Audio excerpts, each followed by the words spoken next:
I punished my son for a cruel prank on an autistic girl, straining our relationship. Now, he lives with my ex-husband, who is suing me for child support. I, F48, have a son Jack, M19, and a daughter Alyssa, F18, and am married to Tom, M50. Tom is Alyssa's father, but Jack's father is my ex-husband Dan, M48. Dan and I had a pretty ugly custody fight and he lives in NY while we live in TX. Over the years Dan has unsuccessfully tried to get Jack to move in with him. It wasn't easy to fight him off since he is a very successful lawyer. Jack is a pretty popular kid in school. His friends on the wrestling team came up with a prank for him to ask a heavily autistic girl who had a crush on him to the prom as a joke and for him to show up wearing a gorilla suit. Jack originally said no, but the wrestling team actually raised a fund which got to be somewhat north of $800 for him to do it and they paid for the gorilla suit. Jack agreed. If it matters, this is very out of character for him.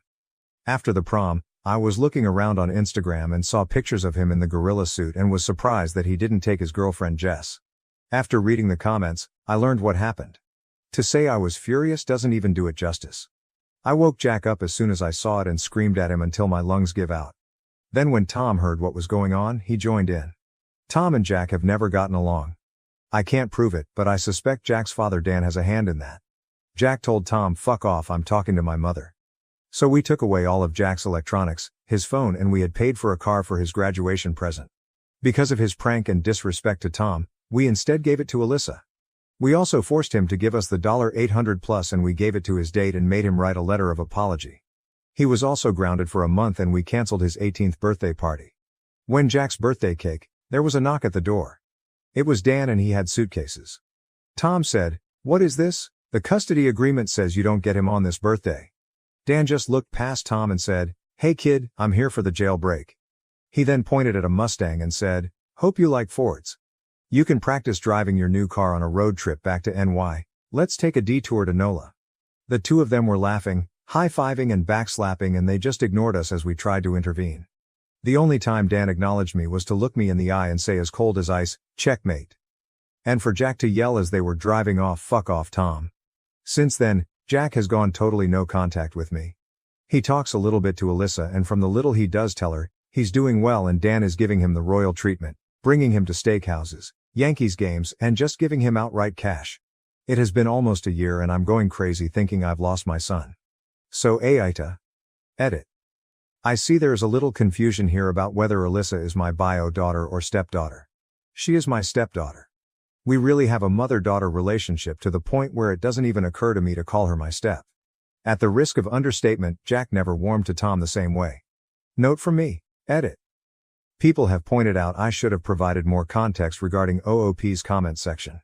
I didn't originally think this was necessary, but it's clearly been told to me that was wrong. I can't remake this thread, but I can add what I feel are relevant comments.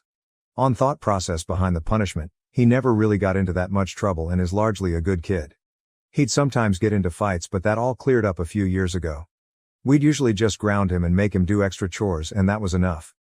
But it didn't come up a whole lot.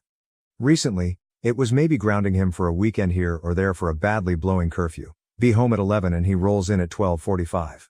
I can't say I had a fully formed plan on what the discipline would be for the prank alone since it all kind of happened at once, but to me at least, the big thing was the prank and telling Tom to fuck off definitely mattered but was small potatoes compared to that. But less so to Tom, for obvious reasons. On Dan, OOP's ex-husband, and his motivation. There is some truth here. I wasn't very kind to Dan when the marriage broke down and could have been more equitable with custody matters in the divorce which created a lot of bad blood from Dan's side. As much as I'd like to agree that I just have to wait for Dan to get sick of throwing money at Jack, I can't deny that Dan actually does pretty well by Jack and also that he likely isn't going to be running short on money anytime soon. I spent every day with Dan for so many years and know that man very well. He is an extremely calculating man. His exact thought process was that he saw the perfect opportunity to take his son back after years of feeling slighted through the divorce process and then hit with everything he had. It worked. Dan always plays the long game, just like I'm sure he's going to play the long game to keep things the way they are. More on Dan. As much as I'd like to demonize Dan, and there are a lot of things I can really say about him, he does truly love Jack and has really wanted custody for a long time. If it was simple gamesmanship, I think he wouldn't have been so brutal about it. He truly feels I stole his son. On the extent of the punishment and Jack's relationship with Tom, stepfather. The story with Tom was that my son just never respected him as any kind of authority figure. Even as a young child, if Tom would tell him to do something, he'd tell Tom that he was just a rude guest in his house. I can't prove it, but I have to think Dan had a hand in it. How else would Jack know that it was my money from the divorce that bought the house and that Tom was broke? Also funny you mention about my son calling Dan with his side of the story. I have no idea how he did that. I had his phone locked away for 2 weeks when that happened. I suspect that his GF Jess somehow had a hand in it even though he was barred from seeing Jess. Part of the reason I think that is this arrangement works out so well for her. She is going to NYU for college and somehow Dan pulled some stunt to get Jack into Temple in Philly, so they take turns spending weekends with each other in either NY or Philly. Dan's Instagram post from last week was the three of them having dinner together at Peter Luger's. On money troubles and child support issues, I just feel so stupid. I know Dan. He has been waiting years for an opportunity like this and I handed him the perfect storm. I am not proud of it, but I did not treat Dan very well towards the end of the marriage. To be clear, I never cheated on him though. But he has hated me since then. Also, since he doesn't live with me anymore, child support is terminated. We divorced in New York where child support goes to 21. I don't know how I'm going to make next month's mortgage. Dan is a very high earner, so it was a big check. He can actually go after me now for child support and my lawyer tells me he has already filed the paperwork for that. More on child support. Tom is on disability. I knew I'd have a problem in 3 years when Jack aged out of child support, but I was hoping Tom would be back to work by then. Unfortunately, I am very familiar with the way child support works. You have a number for household income which gets negotiated after it gets to a certain point because the law says you stop counting dollar for dollar above a threshold. Then after that total is arrived, you split by relative income. I do pretty well, but not like Dan. I used to do better before COVID. At the time of the divorce, I won a very high household income split. It was good for me back then since he had to pay me. Now I have to pay Dan my portion of that very high number. So I get the double whammy of losing the checks I was getting and now I have to write big checks his way. On Tom and Jack's difficult relationship. I tried to introduce Tom slowly and things started out okay. They were never warm but it was peaceful. Things started getting rougher when Tom moved in. He had an accident at work and got behind on bills. It was a little sooner than we would have liked, but Jack had known him for a year at that point.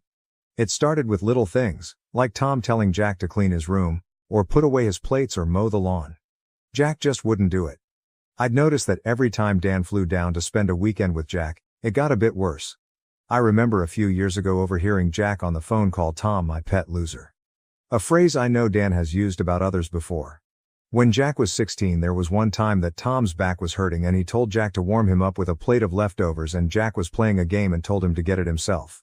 Tom unplugged his Xbox and then Jack said, "This fucking guy, he stays here for free, eats free food and now even thinks he has a butler. This isn't a fucking hotel, Tom, you can't afford one." Then another time when Tom told him to mow the lawn and Jack said, "Don't tell me to mow the lawn at my own house, you mow the lawn and make me a sandwich when you're done." Jack isn't like this with anyone else. He's usually very kind, quick-witted and gracious. The thing that freaks me out is that he is almost exactly like his father. If he likes you, he'll be as debonair and smooth as can be. But if he doesn't, he really doesn't. And he truly hates Tom. More on their relationship. The end of the marriage wasn't pretty. I have to take responsibility for that, and the divorce was very contentious. Following that, there was a lot of bad blood, but it definitely got worse once Tom entered the picture. Tom once made a Facebook joke about how he wishes they would bring back paddling in schools. To say Dan went nuts does not cover it. He literally got on a plane immediately from New York, busted into my house and started making all kinds of accusations and threats against Tom. Tom had to literally lock himself in the bathroom and escape out the window because we all thought Dan was going to do something crazy. Following that, I had to spend the next 2 years in litigation proving that Tom never has and never will lay a hand on Jack. Jack has also been rubbing it in Tom's face that has his father's permission to defend himself against Tom if he ever wants to get old-fashioned with him. Jack is a 6'2" wrestling champion and MMA hobbyist. Tom is a 50-year-old man with a bad back half his size and they are both keenly aware of it. If Tom ever laid a hand on Jack, I'd see to it that he'd be in jail. But I suspect his first stop from any such encounter would be the trauma ward. Yet more on their relationship. There is a little culture clash between Jack and Tom. Tom is an old-fashioned Texas man where he believes kids should do what they're told. Jack grew up in Manhattan. Believe me, Tom has way dialed things down from what he'd normally do, but he does believe that kids should listen to adults and help out around the house. He realizes that there is a lot of tension and that his usual approach isn't going to work, and I have even told him that if he tries it, I won't be able to maintain the marriage if he can't find a way to make a peaceable home with my son. After I told him that, he mostly just tried to step out of any kind of parental role, but sometimes, he'd still tell Jack to do something and Jack would react very badly. Jack acknowledging his wrongdoing, but still feeling the punishment was way too harsh. Thanks. He has blocked my number. Alyssa does still talk with him a bit since they had a cordial enough relationship. She even offered to give him the car back to make peace. He told her to keep it since he has a better car now and told her that he doesn't have any bad blood against her. For a while he was telling her that he'd never forgive me. He appreciates that he did wrong, but that I took it way too far by taking the car away and because I wouldn't let him see his GF for a month. The last time Alyssa brought it up, there was some movement on that. He said maybe sometime in the distant future, but not for years. So Alyssa is acting as a bit of a back channel. However, she's still so young and I don't like asking her to be in the middle of it, which must be hard because it really pains her how she sees Jack as a big brother and how bad Jack's relationship is with her father. OOP on apologies and potentially fixing this. I don't know if I agree with all of this, but for what it is worth, I have tried offering apologies.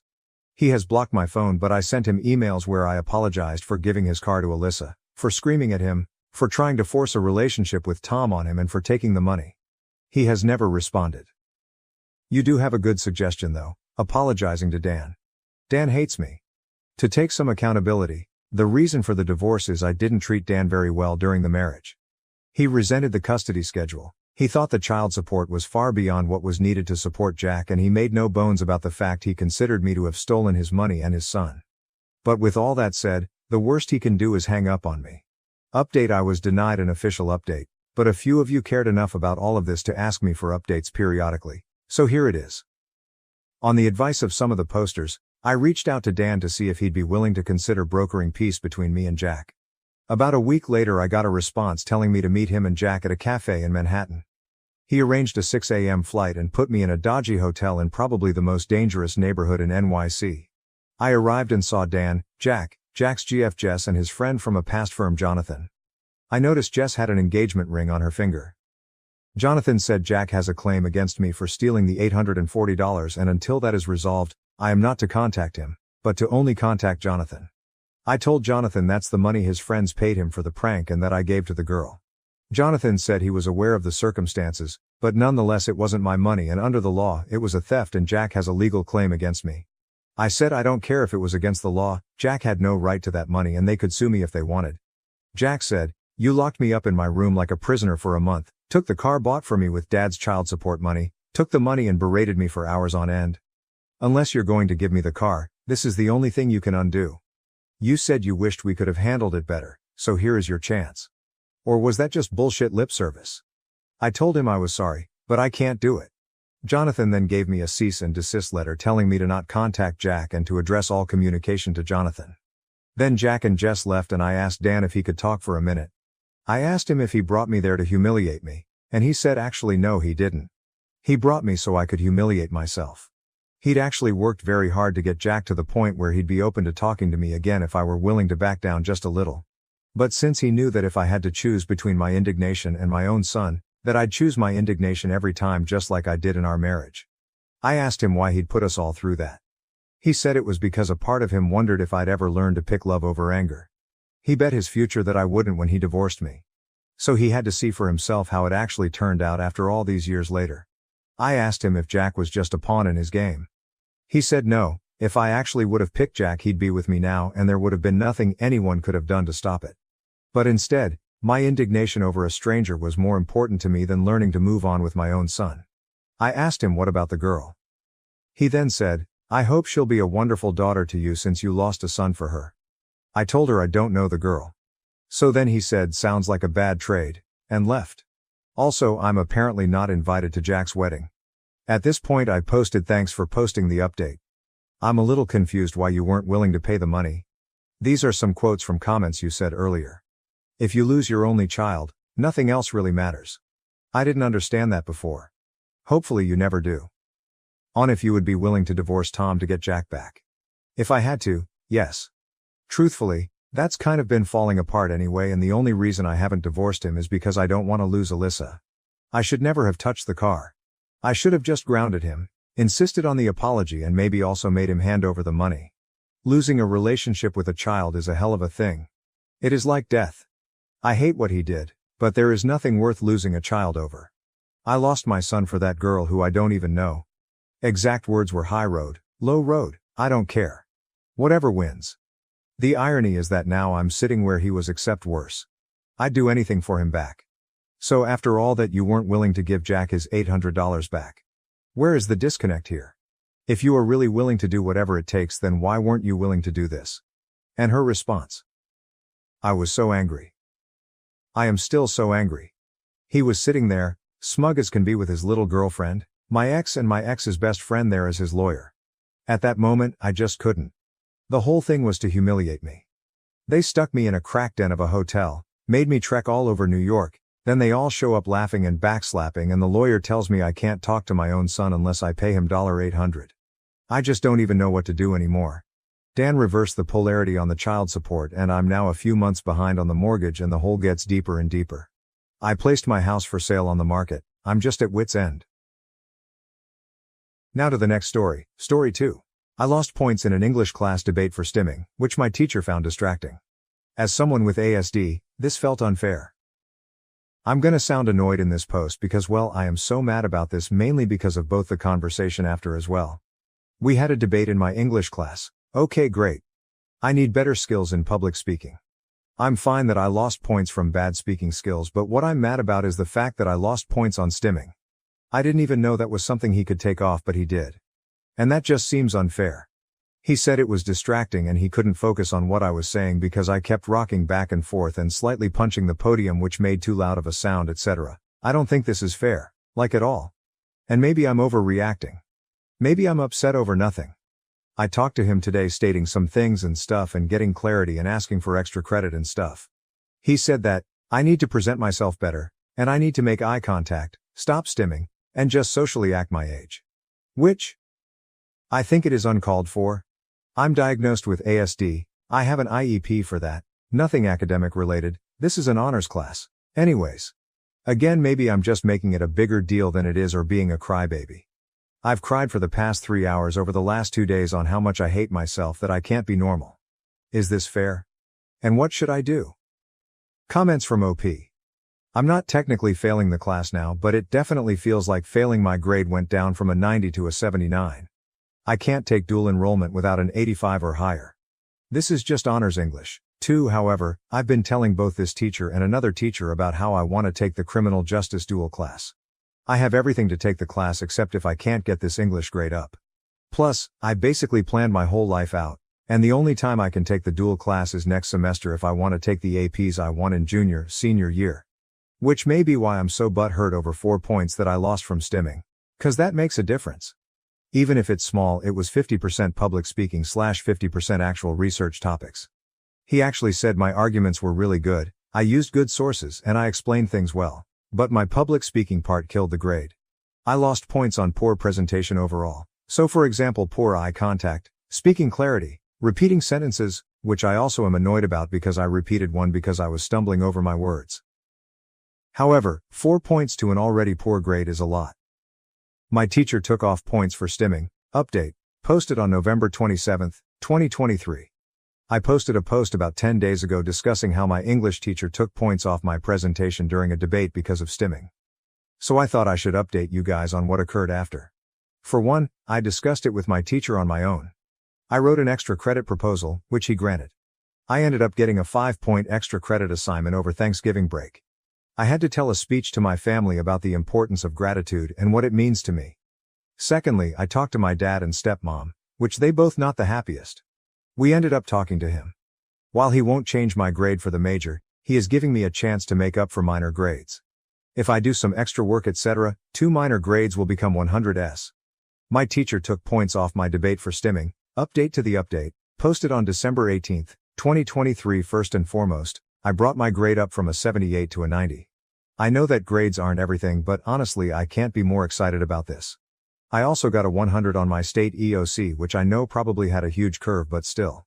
I was extremely nervous about it. Secondly, we ended up adding stimming onto my IEP. The person who does my IEP was annoyed that we even had to specify it since she thought it was common sense. Lastly, the teacher got to talk about the importance of inclusion in his classroom and also to better understand some neurodiversity disorders in better detail. That yours truly helped write, since mental disorders and psychology is one of my special interests. Anyways, that's about everything that has happened. My last day of school was Friday, meaning I am officially done with this teacher for the rest of my high school career, and I can happily say, I am very excited to not have to deal with him anymore. Edit, y'all. This was an English class, not a debate class. Specifically English 2 honors. Probably should have mentioned that. Thank you for watching. If you haven't subscribed yet, please do so and hit the notification bell to stay updated with more shocking real-life stories happening around you.